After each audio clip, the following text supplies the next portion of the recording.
Hi everyone, and welcome back to PitchLab. For those joining us for the first time, PitchLab is a podcast with a pitch by Friends of Bata, an international entrepreneurship platform supporting the next generation of founders through events, mentorship, and conversations just like this one that is going to happen today. The concept is pretty simple.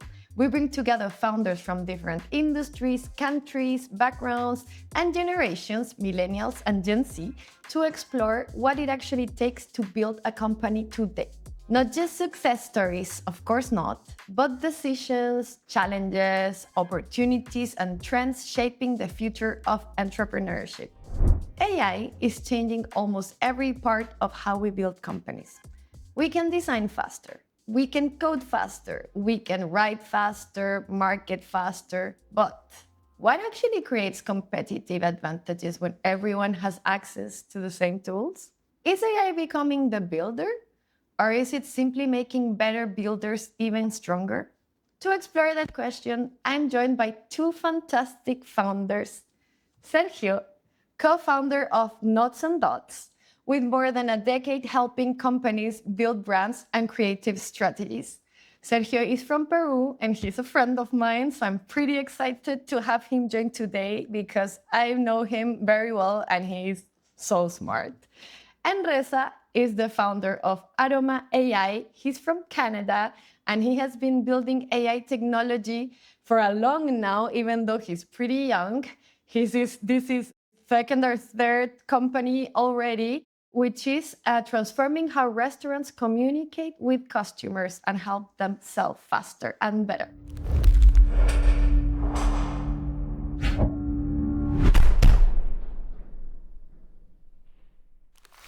Let's just get this started, right? Let's jump straight into business. Reza, the floor is yours. You have 3 minutes to pitch. So tell us, please, what are you building and why does it matter? Go.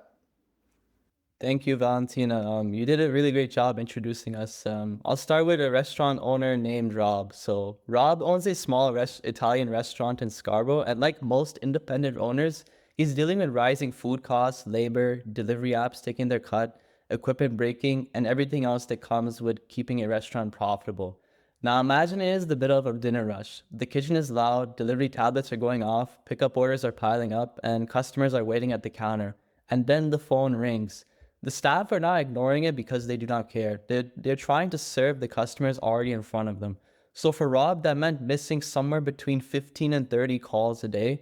Some were just simple questions, but many were customers trying to actually place the orders. And at an average order value of around $25, that can represent hundreds of dollars in potential demand during a busy day. And once that customer hangs up, they're usually not waiting around. They're calling the next restaurant too. And the bigger issue is that this demand is almost invisible. So restaurants can measure the orders they complete, but they cannot easily measure the customers they never had the opportunity to serve to begin with. And so that's what we're building with Aroma AI to solve. So Aroma is a voice agent designed specifically for restaurants. It answers calls when staff cannot, handle menu questions, capture orders, and gives operators visibility into customer demand that would otherwise disappear. And I am personally connected to this problem because I grew up around family-owned restaurants. I've seen the pressure of service from the operator's side. I understood why the phone consistently became the lowest priority during a rush. But building Aroma also taught us that simply answering the phone is not enough, and restaurants do not need another generic AI receptionist. They need a system that understands how their business actually works to capture, menu items, modifiers, order confirmation, pickup timing, have upsells, and when it should stop and involve the actual person. And so for a restaurant owner, trust is practical. The order has to be correct, the information has to be accurate, and the system cannot confidently make something up when it is uncertain. So over the last 7 months, we've actually onboarded 35 paying restaurants, and that experience reinforced that operators are paying for the trust in us to bring more completed orders, fewer interruptions during service, and greater visibility into demand that they were previously losing. So we were initially focused on independent restaurants and small chains, and our go-to-market starts locally through direct operator outreach, referrals, and having case studies and partnerships within our local restaurant community. And so once we demonstrate measurable results in one market, the model can be repeated across similar restaurant dense cities that we're looking to do in the long run. So today, Aroma helps restaurants capture the orders that they would otherwise never know they lost. But the larger vision is to become the customer engagement layer for restaurants by helping them not only answer every conversation, but understand what their customers want and act on demand. Wow, amazing. Okay, I will start with a mini feedback on the comms front. But I have to say, well, first of all, thank you because you were like perfectly on time. I think you started very high, very well with like the story, like an insight, a potential customer. I loved that it like really grabbed my attention instantly. So the storytelling was really, really nice. You also were able to capture like the lost demand, like the real problem really clearly and instantly after the solution to which you are personally connected to. So I like bought it fully. I felt like overall what you were saying was very coordinated and made a lot of sense. I think like you really explained properly the go-to-market strategy with the case studies, how the business model would work. Like for me, everything was clear. The only personal advice I would give you is that like, okay, we all read, well, we are presenting mainly online. I also read, like, for example, when I moderate, but sometimes you can like, I would rather read a little bit and like add some thoughts of my own in between lines that fully reading, because I think when you're just fully reading, you can lose people's connection to your story. But overall, I think you did a really nice job. Sergio, dear, which are your thoughts, feedback, or questions to Reza? Thank you, Reza. Thank you, Valentina. First of all, for the invitation. It's really nice to be here. And Reza, first of all, congratulations, because I think that the pitch has been really clear. Valentina, I have to say that I'm absolutely agree with everything you said. The whole storytelling is really clear. It starts with an emotional connection on the storytelling that, I mean, we all can imagine that happening in a restaurant, right? Like we are calling restaurants and we are not getting our calls solved all the time. So I'm absolutely in that place. So that makes me feel connected to the story in the first place. You just go through the entire business model, which is, I think it is incredible that you just basically explore all of the blocks of what that business model will become also, right? Like you even give us a picture of what's your vision. There is also this personal story, because you also come from the restaurant industry. I mean, your family comes from is being involved in the restaurant industry, and I really appreciate that experience adding to your business model as well. I sell ideas. That's my business. I've been working in advertising for so many years, and there has been a real pattern on how successful I am when I am reading in comparison to when I am actually just saying what is coming from my heart. And I think that you have a story that is being written by your heart. I think it is really clear that you have a personal connection with this and you're solving a problem that you really know what it is. However, what I think is that you need to stop reading that story. You need to give pauses, give moments when the audience can connect with the story, can connect with your idea, with your experience. Because I think there are emotional moments in your storytelling that needs that space. I understand that we have this 3 minutes, and right? We need to make it in 3 minutes. If you need to cut something in your story to make it more softer and more powerful, I will say cut it. There are even some things that probably are not absolutely necessary to be here. I will prioritize the parts of your story where the story really connects to people and gives that space, because you only have 3 minutes to have an emotional connection with people. That will be my only feedback, because I think that you are really covering that the value proposition is very clear. What's your vision for the project is very clear. What are you doing is very clear. If you need to let go a little piece of it to gain 10 seconds of silence, that's all right. That will be my only advice, Reza. Now it's time to properly introduce both of you, right? So I would love to know a little bit more about yourselves, who you are, what has your journey looked like until today, etc. So guys, please, who wants to go first? I'll be happy to start us off. Okay, go for it. Okay, so yeah, for those who don't know, my name is Reza. I come from Toronto, Canada. Right now, I just finishing up my master's at York University. And yeah, Aroma AI came from just being involved in the school and just being involved with friends, with like-minded individuals who are also an entrepreneurial mindset. And just like overall throughout my life, I've just been involved in that type of environment. I can remember as far back as when I was a kid, I would see my dad, being involved in the restaurant business. So my first actual attempt at getting involved in that realm was buying and selling sneakers back in high school, and ultimately going into undergrad as well.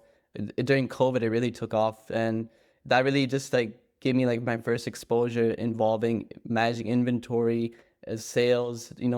Take your product from point A to point B, from buying it and then at wholesale and then selling it to your end user. It just was like really fun experience overall. And just seeing my friends as well being involved, it was just really fun overall. And then also being involved in the restaurant business as well, helping my dad out, learning different things about margins, really monitoring sales and whatnot. And so overall, it's just been a fun experience over the years, and just beyond the classroom, just to see like how you can evolve and build. And yeah, this is about me overall in a nutshell. Because I met you last year and you were building another business and you're 25. Yes, 25. So this is your third business? Officially, yeah. I mean, I still consider my sneaker business my first ever business ever. I'm actually kind of delving back into it again. I'm selling my personal collection right now. So trying to move That's so on from that. fun. I think I've kind of outgrown it now. Impressive, Reza. That's incredible. And it's also very impressive. Sergio's story, please, darling, tell us more about yourself. Thank you, Valentina. Well, I truly appreciate how family has an influence in our entrepreneurial stories. Almost every entrepreneur that I've met is always been influenced by somehow by their families. It's kind of the same story for me. I started when I was 16 years old. I'm from Peru.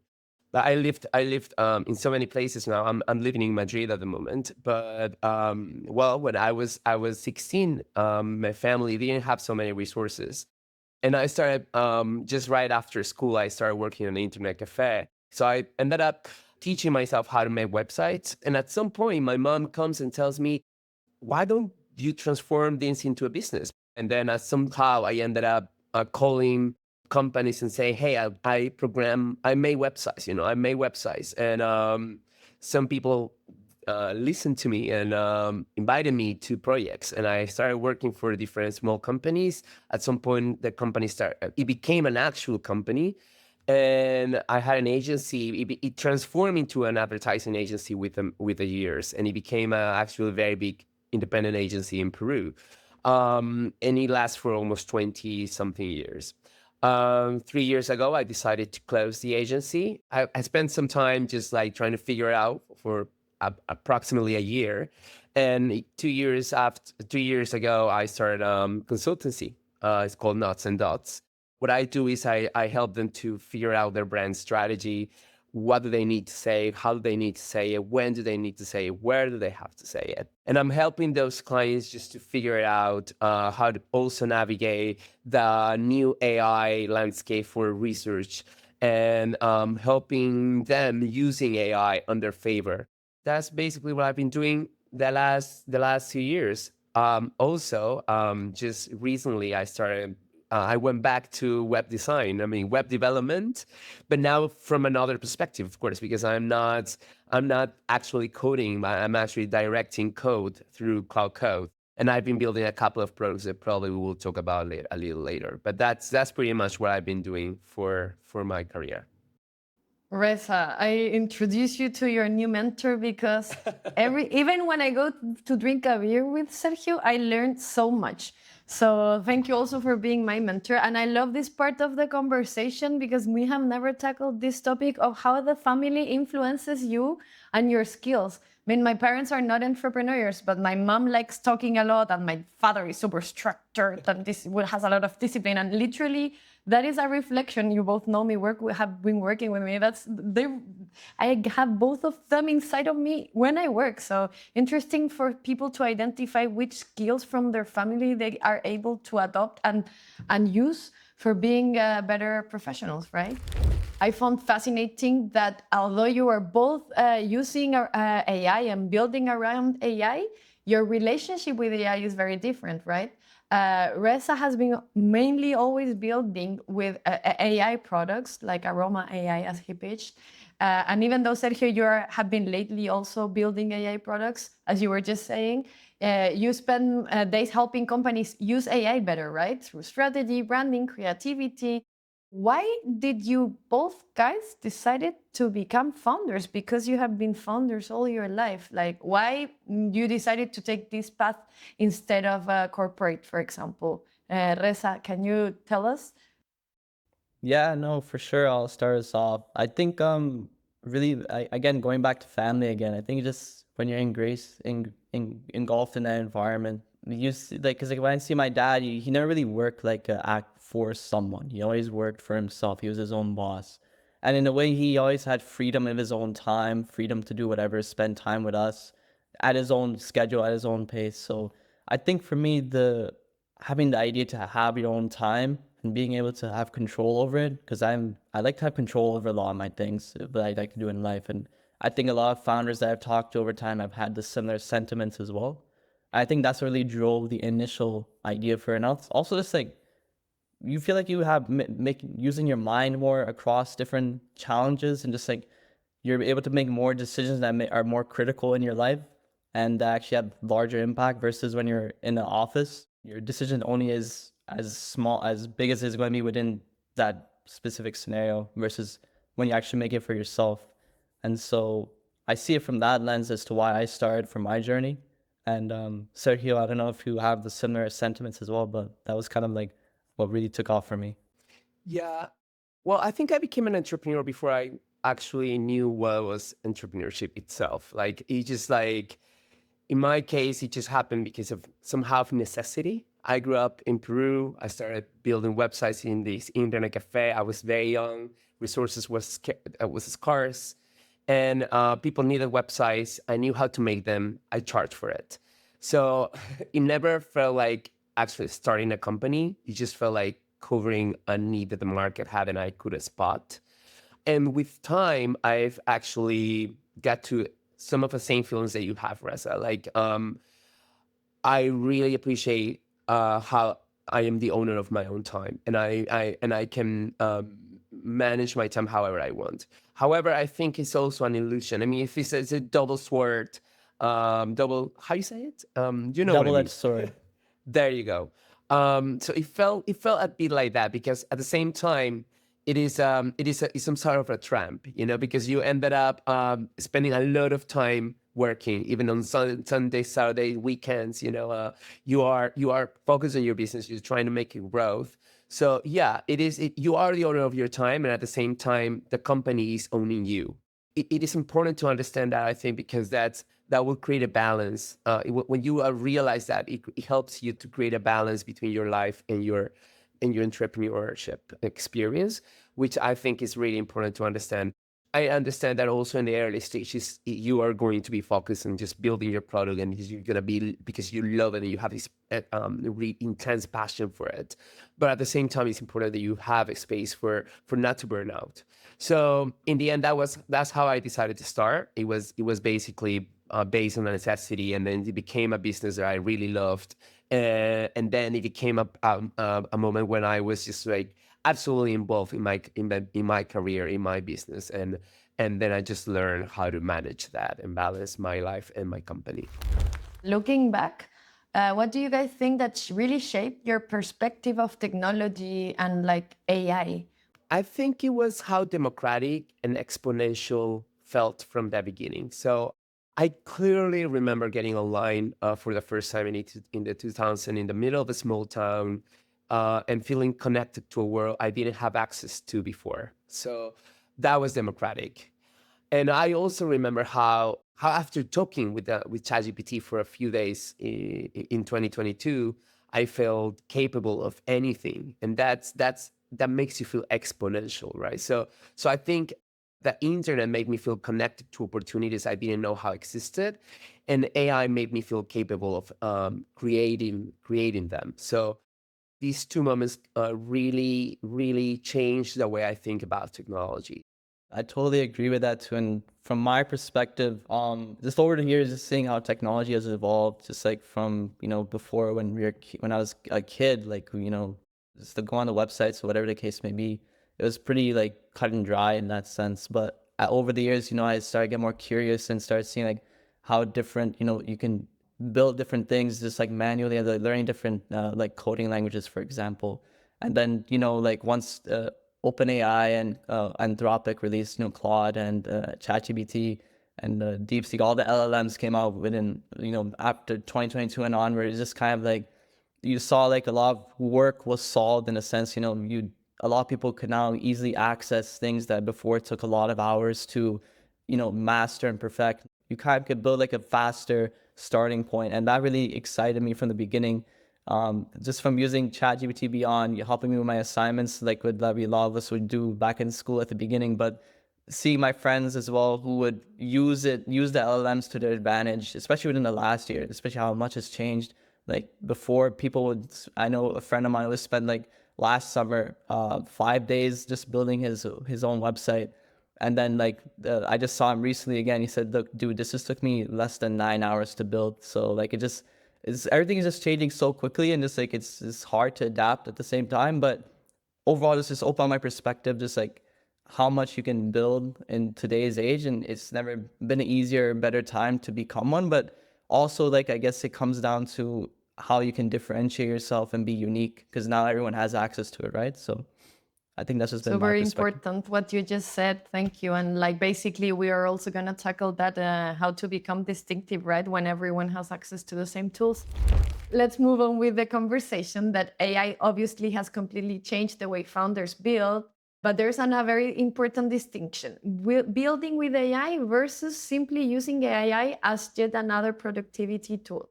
According to McKinsey, generative AI could add trillions of dollars in productivity globally. Almost every founder today says they're using AI, right?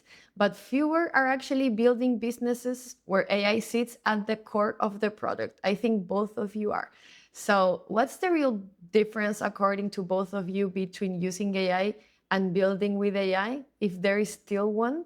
Sergio?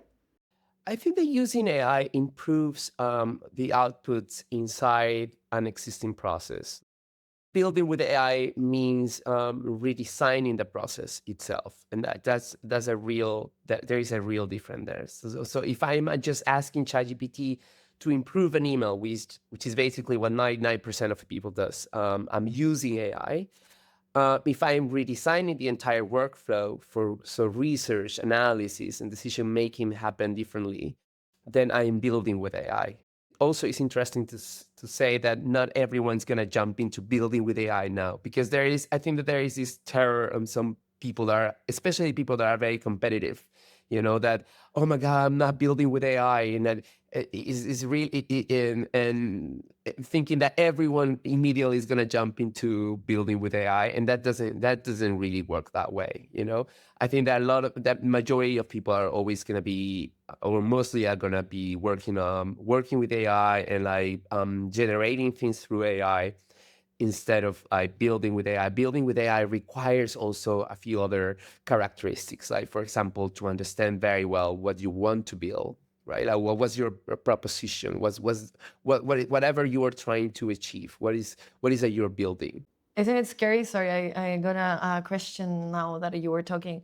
Like when you fully develop a full business workflow, whatever in AI, like, okay, you do it through tokens, right? And today a token costs X. But what if you build a full business in Claude, and tomorrow they raise the token to X per 5, and like your whole business model like gets destroyed? What do you think about that, Reza? I mean, I wouldn't say it would get totally destroyed. I think it becomes then a challenge, because I know people like who strictly have, Claude and Codex and whatnot built in within their workflows and systems and handles, reviewing their code. It's almost as if like when you are actually prompt engineering, you're more of like a product manager and whatnot, right?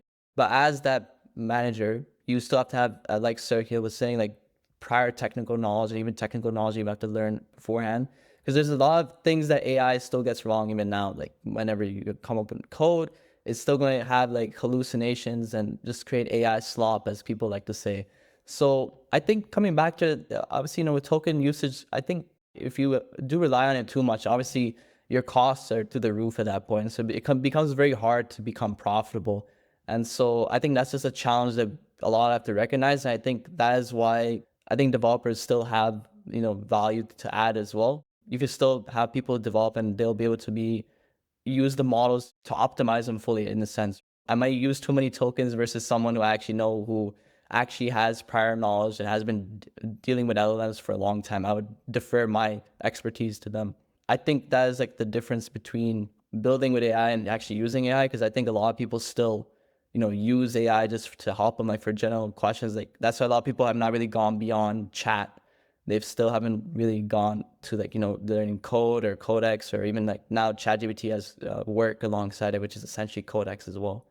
And how do you, Reza, validate an AI-powered product in a traditional industry like yours, like restaurants? Yeah, I mean, validating it comes and testing it over and over again with edge cases. Because the thing is with our model, you're always going to see different scenarios come up. And then I think that's the nice thing about having pilot programs for us. So we're able to test in restaurants, get different data, and then assess from there and see how we can improve our model and obviously mitigate any problems that can come up. Like say, for example, if it can't answer a question on the spot, or instead of trying to come up with information on its own, it actually defers to someone at the restaurant, or say, I need to confirm that, for example. So I think that's where it comes down to like really validating how well your product is doing, and also just like not just assuming that one prompt is gonna give you the best product in the world. You have to keep on reiterating and coming up with different versions, and sometimes you even have to start over. So it's just part of it. That's just the excitement that comes with building. Super interesting. Thank you. And Sergio, you're also like developing AI products for traditional brands, right? Do you have anything to add on this topic? I agree with everything the Reza is talking about, and I will add something that it comes from my case, because I mostly work with banks and financial institutions where data regulations are very strict and very important. So in principle, we understand the fear that that they have is that AI is not as safe and reliable as humans. So we assure our clients we work side by side, not replacing human analysis, but expanding it where it is necessary. We are also validating inside live engagement. So we actually working with them and also validating our ideas with AI. So when we jump into a new project, we first define the role AI humans will have and what are the expected outcomes. Then we closely inform our clients on the process we're following each step on the way, especially when AI is involved. Everything is we are very transparent in telling this has been generated by AI. And then finally, we evaluate the actual result and optimize and balance the roles accordingly for the next time. So we're iterating the process, following this step by step, like as I said, like defining what's the role for each participant involved in informing your client on how are you using AI on their companies, and finally evaluating what was the output and the final output compared to what you expect it to be. The client feel more comfortable, more trustworthy on AI. Crazy. So, like human values, basically communication, trust, Absolutely. the importance of the Absolutely. human layer in the validation of everything AI produced. Well, technology may be changing how companies are built, but also changing something really hard to define, that is creativity. AI nowadays generates everything, right? Videos, campaigns, images, songs, websites, entire brands in what, 2 seconds, maybe 2 minutes. So I want us to dive deeper a little bit into that part of AI. What does creative strategy look like when AI can generate almost anything? Sergio, what do you think about that? Well, I think it is incredible because it allows me to dedicate myself fully to what I truly enjoy. Reading is about analyzing patterns, is about practicing also my leadership and direction abilities.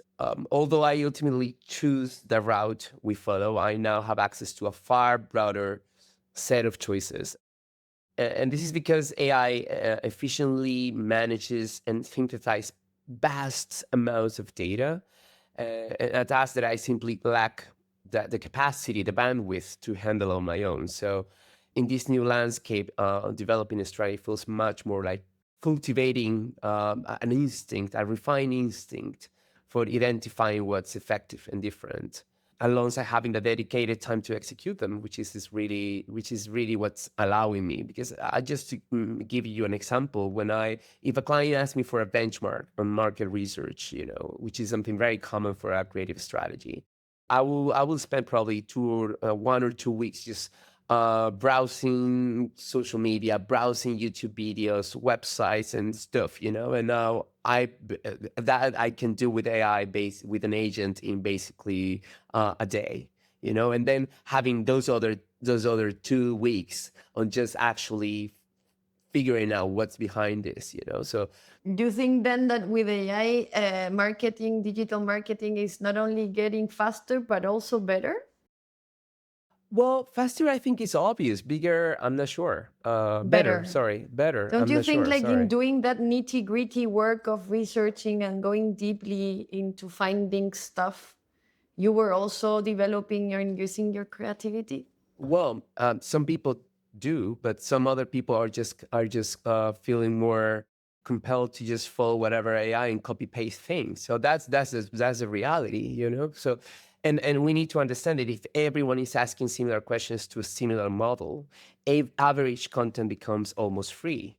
The advantage then shifts to those with better taste and judgment, but not everyone is training on that, which is one of the things that I'm very scared, especially for younger generations, because you and I, Vale, we come from analog times where we had to do things on paper and pen, right?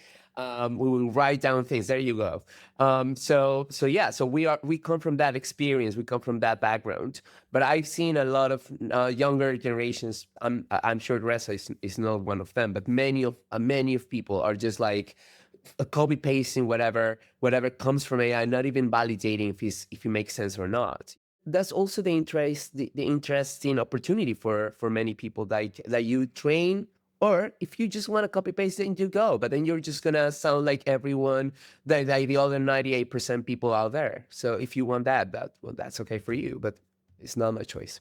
Yeah, no, I think Sergio hit the right keyword, and it's judgment. And I think we need to preserve what makes storytelling human, and obviously that comes out to judgment. And obviously that takes decades and a lot of time to build and experience to hone that. And I think it's still crucial for people to really have it, right?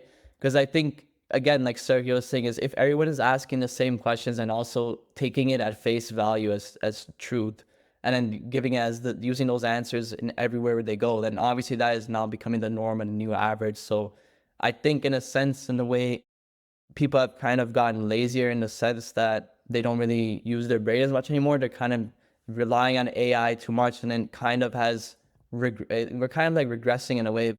People don't really like to read the things that they just prompt it once. They say, okay, copy and paste it. It's good to go on to the next task. It's pretty robotic now. So I think looking at LLMs as it is in the current state, they're craftsmen at best, which they can learn a lot of things and very great at speeding up the processes, like research, for example, that would have taken weeks before. But I think even now and then, like when Sergio was mentioning that he would take like 2 weeks or whatnot to research and get a fully understanding of what the product or that a company is building or what his idea wants to come to fruition. I think that's still a huge element that still needs to be added. And it just has to be a combination of both really using AI as more of like a tool to help you and speed up your processes, but also still having your element and your opinion and judgment in it overall to have something unique and something that is a story worth telling to as well, if especially from the aspect of marketing, because marketing is also storytelling in a huge aspect as well, right? Absolutely. Really. So about this and judgment, that, as you were saying, so more personal layer, human layer. What role does human intuition still play in creative decision, according to you guys? A good intuition will help you first make a decision, which is arguably the most difficult step in the creative process. And then trust yourself next time, or learn what not to do next time. However, I think it is a very interesting question is also how you train your intuition to make good decisions. And I think it is through experience, it is through failure, it is through recovery, because I don't think I don't think intuition is magic. It is not. It is accumulated experience. And every success sharpens, and also every failure sharpens even more. So that's why I think intuition is gonna become probably one of the most ultimate abilities we can resist as humans in front of AI. Totally agree with that. And just building off as well, I think it still matters even now more than ever, especially when you want to make your decisions from a creative aspect. And, data can show patterns, and AI can generate as many possibilities no matter how much you talk to it or prompt it. But you still have to interpret what all of that actually means and recognize what actually matters, what feels right, and what is this, and decide what really is worth taking the risk on too, right? And I think it comes back down to pattern recognition, but also it comes down to experience as well, and is from a business aspect, customer exposure, and even like repeated success and failures to understand, okay, well, this works and this doesn't, and so this is what I can filter out. And you understand quickly when you're in that environment enough times what to do and what not to do. I think that's where intuition still matters even now more than ever. Intuition is not also having to pick from 100 different types of possibilities. If you get with 20 different possibilities from AI, you're not doing a good prompting. If you should try to just have very three good paths, and then just having a very strong decision on one. This is just basically what I did also in the creative process, like traditionally on the advertising industry. You don't go to your client with 3 different routes for a campaign. You go with the one that but inside the agency, you're just working with 2 or 3 options. And you just need to choose. Okay, so if everyone has access to the same AI tools, where does differentiation actually come from? Because creativity is changing, marketing is changing, products are changing, customers are changing, which also raises another question, which is, what will web development and digital products look like in the next 5 years? What do you guys think about that? I think it'll become more conversational and agent driven.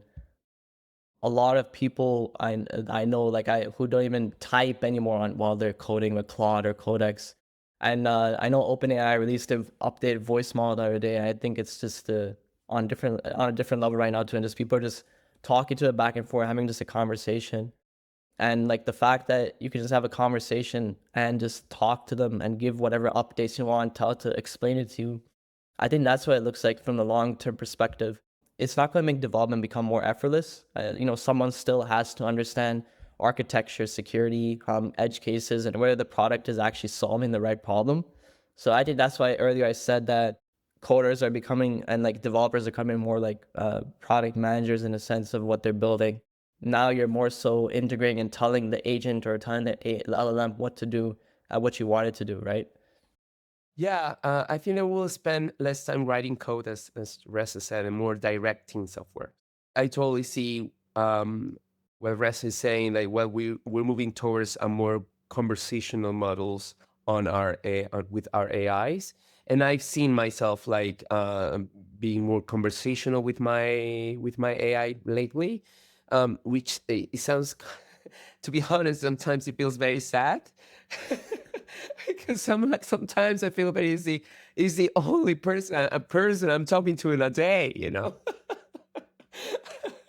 So, and he's not even a person; he's a computer. So it's like it's just like a bit pathetic sometimes, to be honest. But anyway, that's not necessarily Your only friend, Sergio.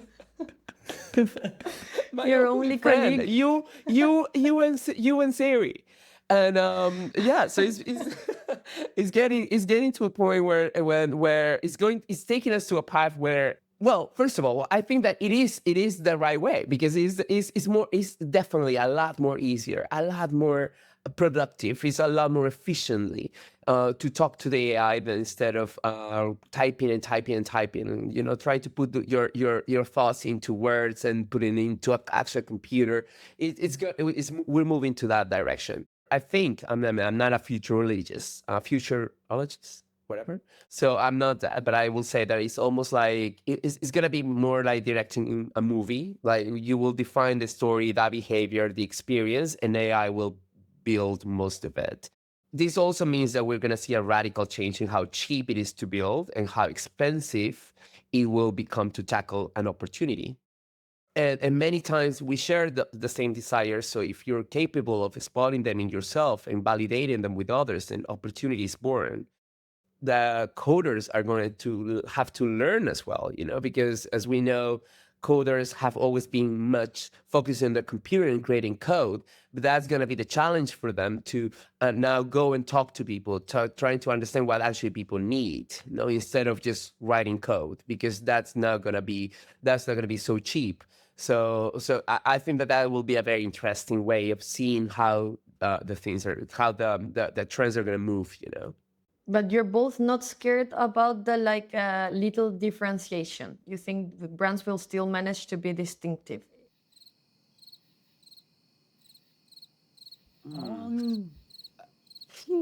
Well, I think we're already there. You see thousands of images and their creators feeling so proud of their creations, but then you zoom out and they all look mostly identical, So again, taste is becoming a competitive advantage. The only way to differentiate yourself right now is just by training yourself to have a good taste and having a good directing capabilities. So I think that's enormously should be your priority. Yeah, no, I think just the bar is just shifting and just going up higher and higher. Because like now, what used to be not the norm is now, becoming normal. Like, everyone has access to the same tools. You're essentially getting similar products, similar image generation. So it's becoming harder and harder and difficult to really be differentiating yourself. So I think at the end of the day, those who figure it out obviously will always win. And I think the biggest brands who have stood the test of time will be able to figure that out over time too. If you go on X, on Twitter, you see a lot of people are just building so many different things, right? So many similar things too. And so it's hard to really find what is niche anymore too. I think it'll root out those who are the most creative minds. And I think that also comes back down to not just being inside all the time, going outside, touching grass, as people always say. Again, what Sergio was saying, taste. I think that is going to become more unique, and I think that's where those who figure that out the quickest will be able to be the most successful out of it. I know it's kind of easier said than done, but it's going to obviously take a lot of searching over time and just showing up enough times until you actually see it figure out and work for your formula for yourself. I think we all have always have the fantasy of predict the future and trying to understand, and I think it is possible to kind of predict it, because in the end, what happens is that we are always in the same cycle as humans of something new comes in, and then at some point we are all terrified, but then the creativity of human creativity creates a new model. When photography appeared, a lot of painters before photography were just painting the same, just landscaping. And everything was just very real, because that was the photography of back then, But then when photography came out, a lot of people said, "Oh my God, photography is going to destroy our businesses as painters," But then that forced painters to do something absolutely different. And they started to become more realistic. They became more abstract, to just find new ways to differentiate from what photography was already doing. So I think that's history. This is history repeating again. But in the end, if we keep it as humans, and how humans have proved themselves to be over technologies and actually use technologies to differentiate themselves in the future afterwards, I think that this is just again another phase in history where we're going to see people differentiating themselves and forcing us to do something different, to explore differentiation, and that's gonna happen. Like we're gonna become the new painters of this era, and stop painting the same way, just painting in a no whole new different way. So that's my reflection on this. I love the call to action, and I love the reference, the example of painting versus photography, and the invitation to literally just explore differentiation, which requires extra effort. And nowadays, everyone is trying to put the minimum effort to do stuff, Yes. right? So there is the opportunity, I think. This last part, I would like us to go deeper into like personal stories and your founder reality. I want to know more about, for example, what do you wish somebody had told you before starting? I just think early on, I wish I had known like that confidence often follows action rather than coming before it. So I sometimes thought I needed, to feel fully prepared before reaching out or making a decision. But I think that's just the beauty part of being a part of signing up for this, is just like has taught me so much clarity, and like where it usually comes from taking action and receiving a response, and it's just how you can adjust with what you're building and whatever outcome comes to. And that's why I think that's just the beauty part of the game of entrepreneurship. It'll beat you down to the ground, but you have to like keep on coming back up each time, and just like that's just the reason why a lot of us come back too. So it's the exciting part of it. This is something that I've actually learned from you, Valentina, because I actually have come to you with many ideas that I had at some point, and I remember you saying, stop building and actually go and sell something, and I think that's one of the best advices that someone has gave me. Like, we should not confuse building with progress, because you can spend 12 months perfecting a product and nobody actually wants. So talk to customers as soon as possible, at very early stage. Show whatever you have in your mind. Don't be afraid of having the final product that is not perfect. Just drop the idea. And that takes me to a second thing, which is to learn how to handle rejection. Rejection is part of our life every single day, and that is something that people need to understand, and we need to learn how to manage that, because one rejection and 100 rejections will come before one big opportunity appears to your way. So those are the two big lessons that I will have loved to learn. I am so bad at dealing with rejection. Oh my God. I'm the worst. I really, No. It's hard. It's hard. We're all are. Yeah.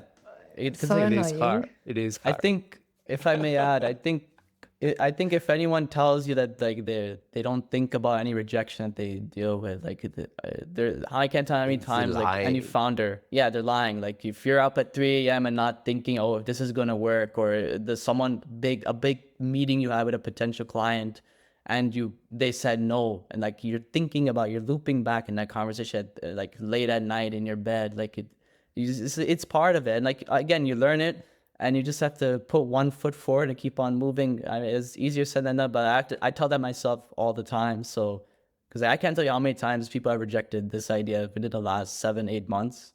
I've walked in so many restaurants and they told me to fuck off. So like, yeah, it's like it's part of the game, and it is what it is. So It was perfect, and this conversation has been really perfect. I love you guys connected and debating with like between each other. It has been great. It has been super insightful.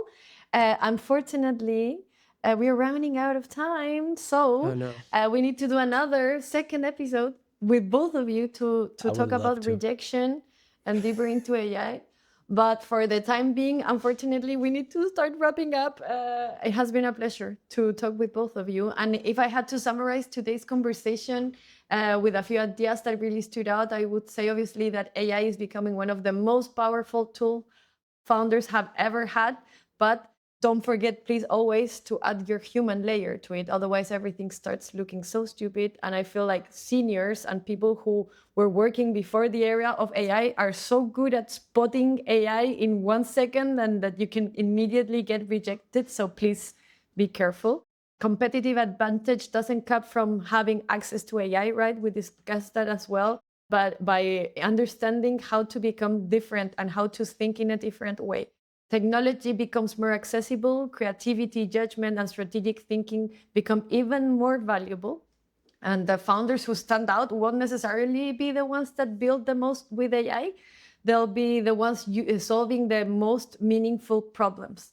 And finally, building a company is still deeply human. Yes, please. Let's not forget that we are humans. And please, Sergio, I encourage you deeply to go and talk with your friends. Now, I know that you do that a lot, but like it's crazy. I also talk with AI. Sometimes I'm walking on the streets, talking with AI, and I feel like people think I'm talking with my mom, but I'm not. I'm like just prompting. And like there's a thin line there. We cannot become robots, right? The technology may evolve incredibly fast, but curiosity, resilience, good decisions, and understanding people remain timeless founder skills. A huge thank you to Sergio and Reza for joining us today. I really, really love this conversation. If you joined today's conversation, please don't forget to follow PitchLab and Friends of Bata. And remember that at the end of this season, every Gen Z founder, like today Reza, will pitch their company, and you'll have the chance to vote for your favorite startup through the pitches, and the winner gets a special prize. So stay tuned for that, and we'll see you on the next episode. Thank you so much, guys, for your time.